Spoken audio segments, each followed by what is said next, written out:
अनुशासन में क्षमता होती है समाधान में देर करने की। आप आपके समाधान में देरी लाना चाहते हैं ताकि अंतिम प्रतिफल अच्छा हो। मैं आपसे एक हथियार फल की खेती करने वाले की बात करती हूं। हम कह सकते हैं किसी पीच के कुछ पौधे लगाए, उन्होंने वो छोटे पौधे जमीन में लगाए। अभी उसको बहुत समय लगने वाला था एक पेड़ बनने के लिए। किसान देखभाल करके उसे पानी देता था, उसका रक्षण करता था, ठंड से बचाता था, अन्य चीजों से। अभी बढ़कर वो अच्छा खासा पेड़ बन गया, अच्छे पत्ते आए उस पर, बहुत बढ़िया पत्ते आए हरे हरे। अभी वो फल की राह देख रहा था और छोटे छोटे फल लगने लगे थे, एकदम छोटे छोटे छोटे। वो बहुत सुंदर थे। मेरा भरोसा है परमेश्वर कभी इसी प्रकार से हमें भरता है। ओ, मैंने शुरुआत की आपसे छोटी थी और मैंने आपको लगा दिया है मेरे पुत्रों के जीवन के जमीन में, जहां आपने जड़ पकड़ी है, फिर आपकी शाखाएं निकली। मैं फल का कब से इंतजार कर रहा हूं ओ फिर उप्स, वो थोड़ा सा आया, थोड़ा बहुत आनंद, थोड़ी बहुत शांति। परमेश्वर बहुत उत्साहित होगा। मगर समाज में उत्तम किसान भी हैं। आपको पता है पीच के होशियार किसान ने अंत में क्या किया? पहले साल जब छोटे पीच के फल लगे, वो जाकर उसको निकाल लेता, इससे पहले कि वो थोड़ा बड़ा होकर पक जाता, वो सब के सब निकाल लेता। कभी कभी वो ऐसा क्यों सोचता है? क्यों वो उन्हें बड़ा नहीं होने देता? ऐसे जैसे कि हमें सेवकाई चाहिए, हमें उन्नति चाहिए, हमें ये चाहिए, हमें वो चाहिए।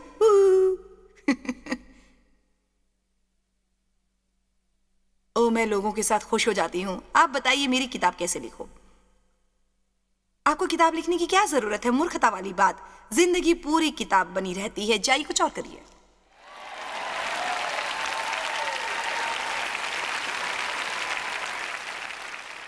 मैं मेरी सेवकाई कैसे शुरू करूं? आप आशा करो कि आपको यह नहीं करना है क्योंकि इसी वजह से समस्या पैदा होती है। हम भटक जाते हैं किसी और रास्ते पर, फिर हमें उसे पूरा नहीं करना होता। क्योंकि किसान जाकर वो छोटे सुंदर सुंदर फल को तोड़ता था। वो अच्छे थे, सुंदर थे। बाल मसीह सुंदर होते हैं, मगर लंबे समय के लिए वो किसी काम में नहीं होते। हेलो, बाल मसीह अच्छे होते हैं, कहते हैं परमेश्वर मुझे वचन की जरूरत है। मतलब मुझे परमेश्वर से बहुत सारी आनंददायी चीजें प्राप्त हुई हैं। मैं डेव को, वरन आपको कहती हूं, डेव को आसान नहीं था। मैं उसे कहूंगी मैंने परमेश्वर से पूछा मैं क्या करूं और मुझे ये उत्तर मिला है। देखो उसने मुझे क्या दिया है। ओह, ये सुंदर है, बहुत खूब, लुभावना, मगर लंबे समय के लिए कुछ फायदा नहीं, क्योंकि ये सब भावनिक बातें हैं। फिर मैंने प्रयत्न करना शुरू किया तो मुझे वचन मिला, हे कपटी पापियों, तुम पर हाथ। ओह,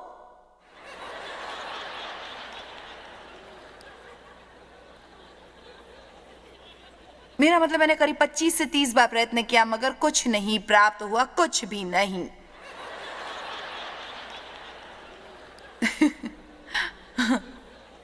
मेरा मतलब आप परमेश्वर के साथ 40 साल चलोगे और आपको ऐसा वचन मिला तो आपको क्या प्राप्त हुआ? पता है ऐसा क्यों? क्योंकि परमेश्वर आपको आत्मा का मार्गदर्शन देना चाहता है। वह आपका मार्गदर्शन बेहतरीन चीजों से करना चाहता है, भविष्यवाणी करता है, इन सभी चीजों से हमें भटकाना नहीं चाहता है। वो है कि परमेश्वर बहुत अच्छा है।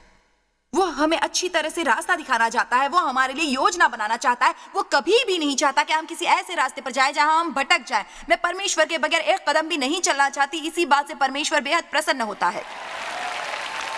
मुझे पता है मेरा मकसद क्या है और मैंने उसे पाना है, और मैं अच्छी तरह से जानती हूं कि मेरा परमेश्वर मुझे कभी नहीं छोड़ने वाला। और जब तक आप उस क्षेत्र में रहोगे, क्या हम वहां हैं, क्या हम वहां हैं, परमेश्वर मैं क्या करूं, मैं कहाँ जाऊं? रोज सवेरे परमेश्वर को 20 चीजों की लिस्ट देना जो अपने आप है ताकि अपना दिन सही जाए, ये गलत है। हमें आवश्यकता है स्थिर रहने की। हमें रोजाना सवेरे परमेश्वर के पास जाने की जरूरत है, ये कहने के लिए परमेश्वर आप मेरे लिए आनंदी होने के लिए कुछ मत करिए। मैं सिर्फ आपको जानकर खुश हूं, मैं आपको जानकर कृतज्ञ हूं। परमेश्वर आप जानते हैं मुझे क्या चाहिए। मैंने 20,000 बार आपसे कहा है और मेरा भरोसा है जब उचित समय होगा आप मुझे वो जरूर देंगे। आज मैं किसकी मदद कर सकता हूं? आज मैं किसके लिए आशीष बन सकता हूं? आप जानते हैं हम कितने स्वार्थी और आत्म केंद्रित हैं, बहुत ज्यादा, और इससे ही परमेश्वर से हमारा रिश्ता टूट जाता है और जो हमें चाहिए वो हमें नहीं मिलता। हमारी मनोवृत्ति खराब होती है। सहनशीलता मतलब रुकने की पात्रता नहीं। तुम चाहो या ना चाहो तुम्हें रुकना है, मगर सहनशीलता यानी कि आपका बर्ताव रुकने से है। सहनशीलता मतलब आत्म केंद्रता है जो लोगों को मदद करती है, भटकने नहीं देती। उनका बढ़ना अच्छे समय में नहीं होता है। मेरे पास सहनशीलता की एक श्रृंखला है, अभी भी मेरे पास वो है, मगर उन्हें अभी नहीं पढ़ूंगी।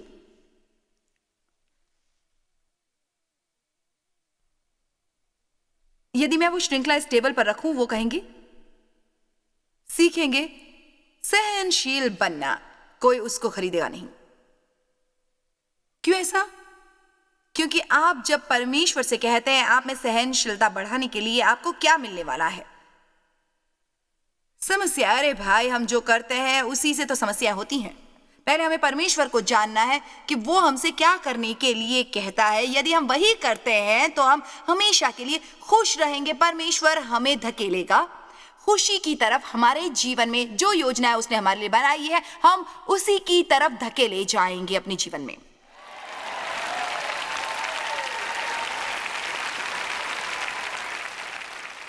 ये सब ठीक है, आप ताली बजाइए अभी। बाद में मुझे पत्र लिखना और कहना 2 महीने के बाद जॉयस मैं अभी भी घर में ताली बजा रहा हूं। तभी मुझे चाहिए था ताली बजाए। आभारी हूं। अगले हफ्ते जब आप तौलिया फेंक रहे होंगे, छोड़ना चाह रहे होंगे, मैं चाहती हूं आप जमीन पर खड़े होकर कहे, हे बहना जॉयस, मैं अभी भी ताली बजा रहा हूं। अधीर और उतावले मनुष्यों को अंत में घटी होती है जीवन में। अंत में मैंने हाल ही में कुछ सुना, वो अच्छा था।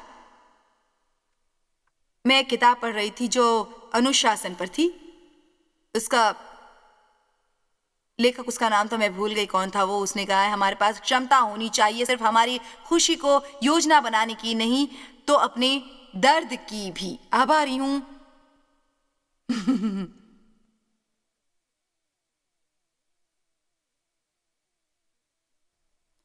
आभारी हूं आपके जोश के लिए।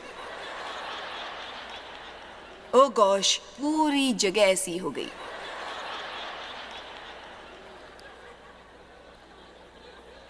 क्यों जॉयस, क्यों? मुझे कोई दर्द भरी योजना बनानी चाहिए थी, ऐसा है क्या?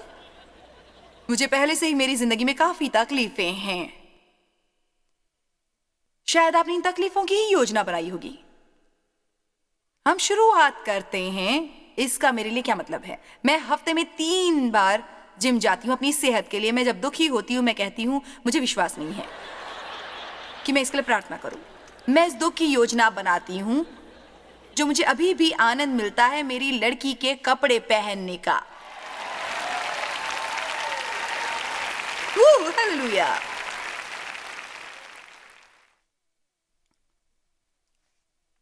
इतवार को मैं कहीं जा रही हूं और उनके पास बढ़िया डिजर्ट है। जैसे इस ग्रह पर एक ही अच्छी डिजर्ट है, मैंने उसे खाने की योजना बनाई है।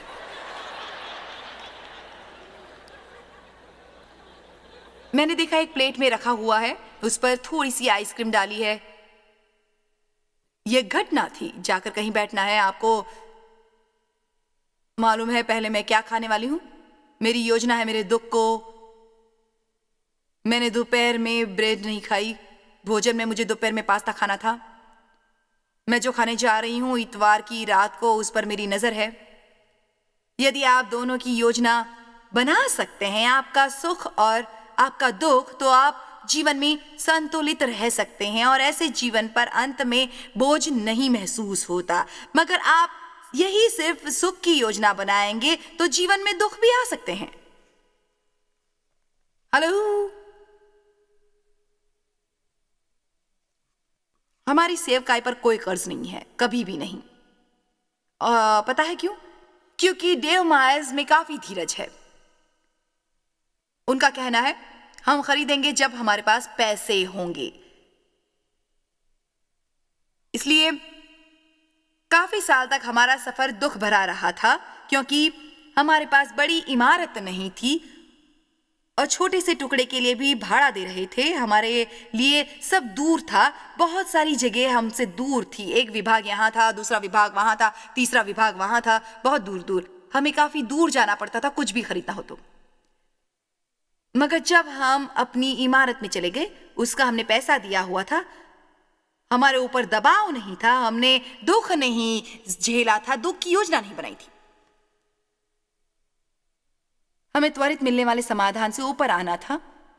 अभी मिलना चाहिए, अभी मिलना चाहिए, अभी मिलना चाहिए, अभी मिलना चाहिए, अभी अभी अभी। हमारे पास कुछ भी नहीं था। उसने अपने अधिकारी से 500 रुपए लिए, अगली तारीख चेक देकर। हमारे लिए फर्नीचर का 3000 का रोकड़ा देना था, जो कि देव रात भर भूखे रहे, सोचते रहे। दूसरी बात, वो टेबल से गिर पड़े। याद है, सोफा टूटा, पलंग टूटा, हमारे पास कुछ भी नहीं था। मुझे याद है, हम बाहर ऐसे सोते थे, फर्श पर कुछ नहीं था हमारे पास। सिगरेट चाहिए तो नहीं होती थी। देव कई बार इतनी बुरी तरह से सोच में डूबे रहते थे कि वो सोफे से गिरते, सोफा टूट जाता, पलंग टूट जाता, हमारे पास कुछ भी नहीं था। मुझे याद आती है हमारे पास कुछ नहीं था। मुझे याद है, वो सोफा टूटा था, उसके पैसे जोड़ने थे, मेरे पास पैसे नहीं थे, बिल्कुल भी नहीं। और सिगरेट पीने के लिए भी हमारे पास पैसे नहीं होते थे, पैसे ढूंढने पड़ते थे।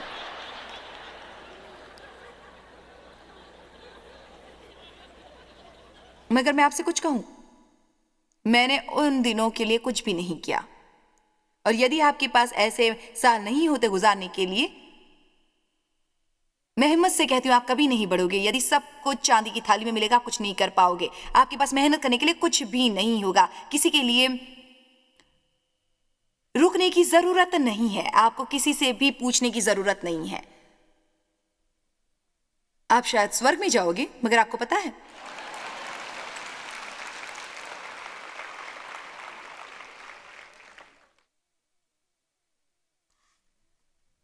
आपको उड़ाऊ पुत्र याद है, जिसका जिक्र लूका 15 में है?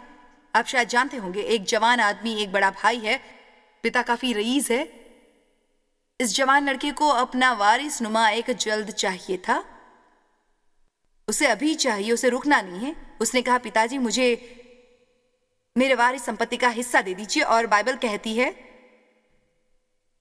वो पैसे लेकर चला गया। और विस्तारित बाइबल कहती है, वो रह रहा था बहुत बिगड़ी हुई हालत में। दूसरे शब्दों में वो कहता है कि मैं यहां से निकलकर अपनी चीजें करना चाहता हूं। आप जानते हैं कि 18 साल का लड़का सोच रहा है उसकी चीजें करने के बारे में। मैं यहां से निकलकर मेरी अपनी बातें करूंगा। मेरे लिए मनोरंजक बात यह है कि पिता ने उसे जाने दिया, उसने उसके साथ कोई विवाद नहीं किया, उसके विचार बदलने वाले नहीं थे, उसने उसे जाने दिया। क्योंकि कभी कभार अच्छा पाठ कठिन तरीके से सीखना पड़ता है। तो वो गया और उसने सारी संपत्ति मनोरंजन में खर्च कर डाली, खत्म कर दी। सुअर के लिए काम करने लगा। सुअर जो खाता वही खाता था। हम अपने तरीके से चीजें समझते हैं, पर कभी कभी वो गलत होती है। मुझे पता है मुझे क्या करना है। मैं अपने पिता के घर वापस जाऊंगा। पिता हाथ फैलाकर उसे मिले, उसको आशीर्वाद दिया, बड़ा खुश हुआ, अच्छा पहनावा, नए सैंडल दे दिए, क्योंकि उसे यकीन नहीं था कि वो गंदगी से भरा होगा। मगर आपको पता है, यहाँ ऐसा कुछ बताया नहीं है। मुझे आपको याद दिलाना है, उसे पिता ने स्वीकार किया। वो उन्होंने प्यार से दिखाया, दयालुपन दिखाया।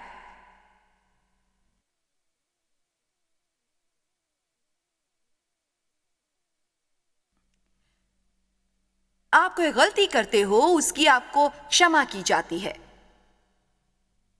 मगर जरूरी नहीं कि इसका मतलब ये नहीं कि चीजों का नाश करें, खो दें, जिससे हमें बहुत कुछ आनंद मिले। यदि हमें थोड़ी बहुत सहनशीलता होनी चाहिए और पार जाने की इच्छा थोड़ी बहुत होनी ही चाहिए। परमेश्वर की कृपा के बारे में बात करने वाले आजकल बहुत ही ज्यादा प्रसिद्ध हो रहे हैं। उनकी कृपा के लिए परमेश्वर को धन्यवाद। कृपा के कारण हम बहुत कुछ कर रहे हैं। परमेश्वर की कृपा के कारण हमें क्षमा प्राप्त होती है। इसी कृपा के कारण हम स्वर्ग जा सकते हैं। पर परमेश्वर फिर भी चाहता है कि हम पवित्र जीवन जिए और चाहता है हम अनुशासित हों और न कि स्वार्थी और आत्म केंद्रित हों। वो चाहता है हम सहनशीलता से रहें, क्योंकि वो चाहता है हम सब कुछ प्राप्त करें धीरज से और केवल परमेश्वर से ही प्राप्त करें। केवल वही है जो हमें कुछ दे सकता है, जो हम परमेश्वर की ओर से विरासत में पाते हैं। हम आप वारिस बन सकते हैं या दास बन सकते हैं। मेरे पास था, उससे ज्यादा मेरे बच्चों की पूरी रीति से बहुत मिलेगा। हम यहीं से संयुक्त वारिस हैं।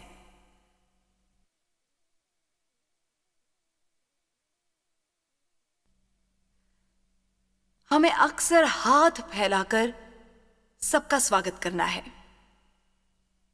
क्योंकि यदि हम खुद खुश नहीं रहते तो हम दूसरों को भी खुश नहीं रख सकते। और परमेश्वर चाहता है कि हम हमेशा खुश रहें, अपने जीवन का आनंद लें, शैतान को अपने जीवन का आनंद लूटने ना दें।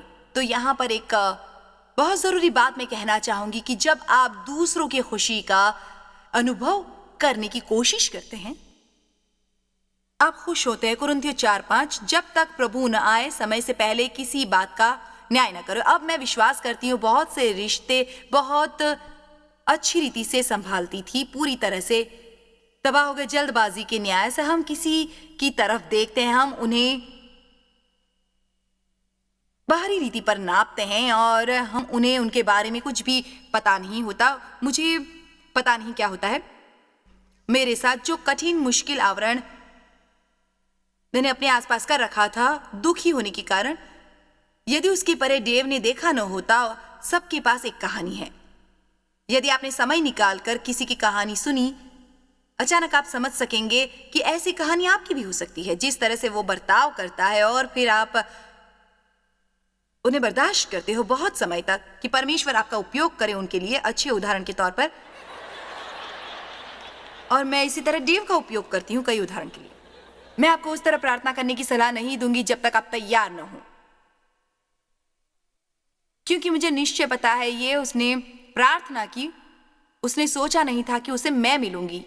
उसने बिल्कुल भी नहीं सोचा होगा कि उसकी प्रार्थना का फल उसे मेरे रूप में मिलेगा, जो कि उसे बहुत दुखी कर सकता है अपने जीवन में, वरना वो कभी ऐसी प्रार्थना नहीं करते। सबसे पहली बात जब हम बाहर निकलते हैं, उसने पूछा तुम कुछ पीना चाहोगी क्या, तुम ग्लास में लोगी? मैंने कहा कि नहीं, मुझे बोतल में ही चाहिए।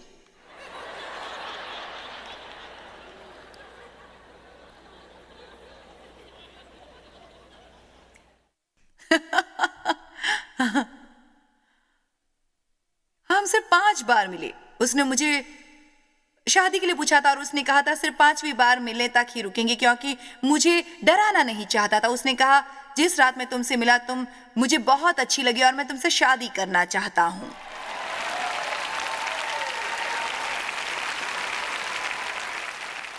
लेकिन यहां हम हैं 44 इयर्स के बाद, और आशा से, दर्द से, दुख से वो गुजरे हैं।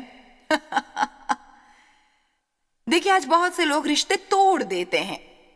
मतलब यदि दूसरा व्यक्ति आपको खुश नहीं कर सकता, ओ हम अनुरूप नहीं है। कोई भी अनुरूप नहीं है। मेरे विचारों से कोई भी 2 व्यक्ति नहीं है जो सचमुच अनुरूप हैं। आपको सीखना है कैसे आपकी भिन्नता समझें, और आपको सीखना है कैसे परमेश्वर को दोनों को एक करने देना है। आपको सीखना है, आप सीखिए परमेश्वर से। आपको सीखना है हर बार आपको कैसा चाहिए वैसा नहीं मिलेगा। आपको सीखना है अपने मन की केवल ना सुने और दूसरों की भी सुने, खुश करने के लिए उन्हें चलिए मैं अच्छा संदेश दे रही हूं।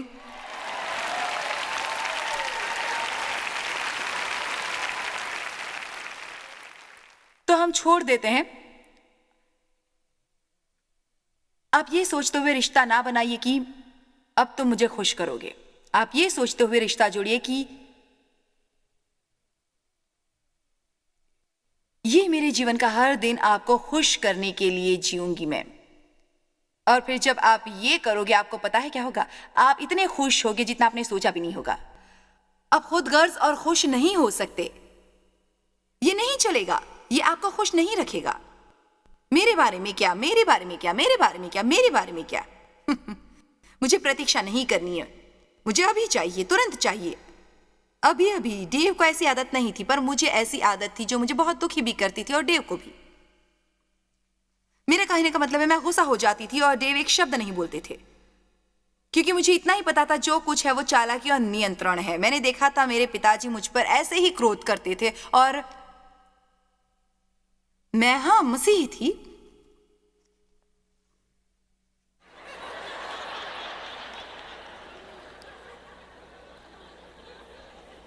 पर मैं ऐहिक थी। मैं देह में चल रही थी। परमेश्वर मेरी आत्मा में रहता था, लेकिन मुझे पता नहीं था कैसे सुने, और इसलिए मैं दुखी रहती थी। और मैं हमेशा कोशिश करती थी कि परमेश्वर मेरी योजना आशीषित करें। आप योजना नहीं बनाते और फिर प्रार्थना करते हो कि परमेश्वर आपकी योजना पूरी करे। आप प्रार्थना करें और आप जानिए कि परमेश्वर की योजना क्या है, और फिर वो हमेशा पूरी होगी। आप कैसे कह सकते हैं जब आप देह में हो? ठीक है, नंबर 1, आप हमेशा निराश हो, अब जूझते हो आम काम करने के लिए भी, आप थक जाते हो, अब बोझ से दबे हुए महसूस करते हो। ओह, जीव को बदलना एक बहुत कठिन काम था मेरे लिए। मेरा मतलब है, मुझे याद है वो कितना निराशाजनक था, क्योंकि वो कभी भी सफल नहीं हुआ और मुझे समझ में नहीं आता था। और मैं कहती थी, परमेश्वर आप क्या चाहते हैं कि मैं क्या करूं? क्या आप चाहते हैं मैं ये करूं? क्या आप चाहते हो कि मैं वो करूं? पर ये मुझसे नहीं होगा। आप डेव को बदलिए। आप किसी को बदलने के लिए बात नहीं कर सकते, क्योंकि बदलाव अंदर से बाहर आना चाहिए, और ज्यादातर वो नहीं होते जिन्हें बदलने की आवश्यकता है, वो हम हैं। हमें ये पता नहीं होता। ऐसे मत देखिए आप जुड़े हुए नहीं हैं, अभी तक मेरा पूरा नहीं हुआ। आपको पता है मैं अब अपने जीवन में रोज क्या प्रार्थना करती हूँ? मुझे विश्वास है ये ईश्वरीय है। मैं प्रार्थना करती हूँ पवित्रता में सहजता के लिए। अब मैं ये अपेक्षा नहीं करती कि मेरे जीवन में चीजें सहज हों, पर मैं विश्वास करती हूँ कि कठिन समय में भी आपके पास पवित्र सहजता जरूर होगी। इसका अर्थ है कि परमेश्वर वो सब में है, वो अच्छी रीति से हो रहा है, हर चीज जगह पर आ रही है, वो बहता है। शायद ये कठिन है, लेकिन ये अच्छा है। ये कार्य कर रहा है क्योंकि मैं अपने आप ये करने की कोशिश नहीं कर रही। यीशु ने क्या कहा? हे सब परिश्रम करने वालों और बोझ से दबे हुए लोगों, मेरे पास आओ, मैं तुम्हें विश्राम दूंगा, और तुम अपने मन में विश्राम पाओगे, क्योंकि मेरा जुआ सहज और मेरा बोझ हल्का है। हाँ, एक पवित्र सहजता है कि हम उससे जी सके, और मैं आपको बताती हूँ वो क्या है। वो है अनुग्रह। अनुग्रह परमेश्वर का सामर्थ्य है जो हमारे पास आता है मुफ्त, कुछ करने के लिए सक्षम करता है सहजता से, जो हम कभी नहीं कर सकते। खुद अपने आप कितनी भी कोशिश और प्रयास किसी भी प्रकार करके अनुग्रह एक लापरवाही का जीवन जी के वो प्राप्त करने की क्षमता नहीं है। अनुग्रह सामर्थ्य है पाप न करने के लिए। अनुग्रह सामर्थ्य है अपने आप को ना कहने के लिए। अनुग्रह सामर्थ्य है परमेश्वर की ओर संतुष्टता दिखाने के लिए। अनुग्रह सामर्थ्य है प्रतीक्षा करना एक अच्छे दृष्टिकोण के साथ। अनुग्रह सामर्थ्य है जो योग्य है वो करते रहने के लिए एक लंबे अरसे तक, तब भी जब आप सही परिणाम न पाते हों। अनुग्रह है परमेश्वर इन सब में रहना।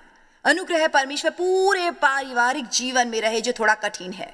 अनुग्रह है परमेश्वर उन सब में रहे जब वो बच्चे संभालना मुश्किल होता है, और आप परमेश्वर की ओर से सुनते हैं कि कैसे परिस्थिति को संभाला जाए।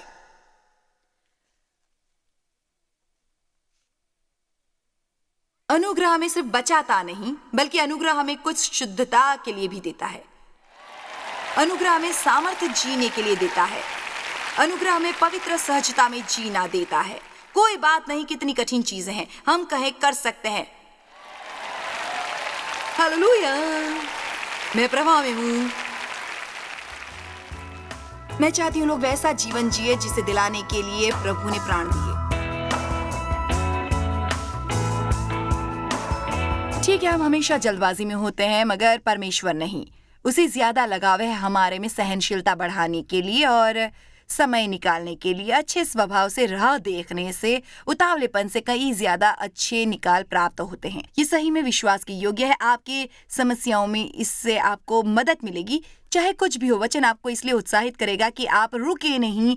वो आपको जीवन में सही मार्ग दिखाएगा, वो मार्गदर्शन करेगा अच्छी चीजों के लिए।